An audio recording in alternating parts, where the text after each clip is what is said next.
اب یہاں سے اظہار خیال کا سلسلہ شروع کریں گے ہم. ہمارے پاس جو معزز مہمانان ہیں، سب سے پہلے اظہار خیال کے لیے خانوادہ شمس الرحمان فاروقی کے ہونہار سکوت، جنہوں نے فاروقی صاحب کی رہنمائی میں گم ہوتی ہوئی داستان گوئی کی روایت اور فن کو ایک نئی زندگی بخشی، کئی مشہور کتابیں لکھیں، بسم اللہ خان یوا پرسکار سے نوازے گئے. میں محترم محمود فاروقی صاحب سے گزارش کر رہا ہوں کہ اس یادگاری جلسے میں اپنے خیالات کا اظہار فرمائیں. محترم محمود فاروقی صاحب.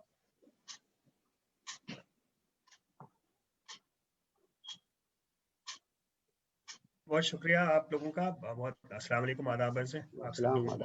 اشوک جی آداب آپ کو. ہلو اپنی سلام.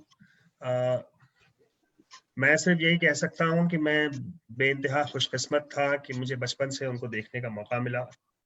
جیسی گراں قدر شخصیت کو، جس طرح کی محنت انہوں نے زندگی میں کی، جس طرح سے انہوں نے ایمانداری سے کام کیا، جس کام کو ہاتھ لگایا اسے پوری طرح پائے تکمیل کو پہنچایا، یہ سب چیزیں، ان کا علم اور ذہانت، تو اس کی چیزیں تو لوگ سب اس کی بات کرتے ہیں، مگر میں جو دیکھتا ہوں اپنے بہت کم علمی سے، بہت کم مائگی سے، کہ انہوں نے جو بھی کام ہاتھ میں لیا اس کو اس طرح سے انہوں نے پوری ایمانداری کے ساتھ کیا. جیسے داستانوں پہ جب انہوں نے کام کرنا شروع کیا تو کئی جلدیں انہوں نے کی، جبکہ پہلی ایک جلد سے ہی وہ اپنی بات دوسروں تک پہنچا سکتے تھے.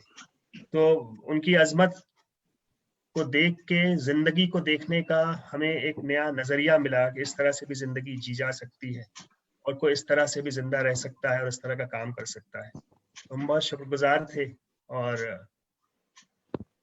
اس سے زیادہ میں ان کے بارے میں کیا کہوں. آپ بہت سارے لوگ یہاں بیٹھے ہیں، میرا خیال ہے بہتر اظہار رائے کر سکتے ہیں. بہت شکریہ آپ لوگوں کا، مجلس بحرین کا.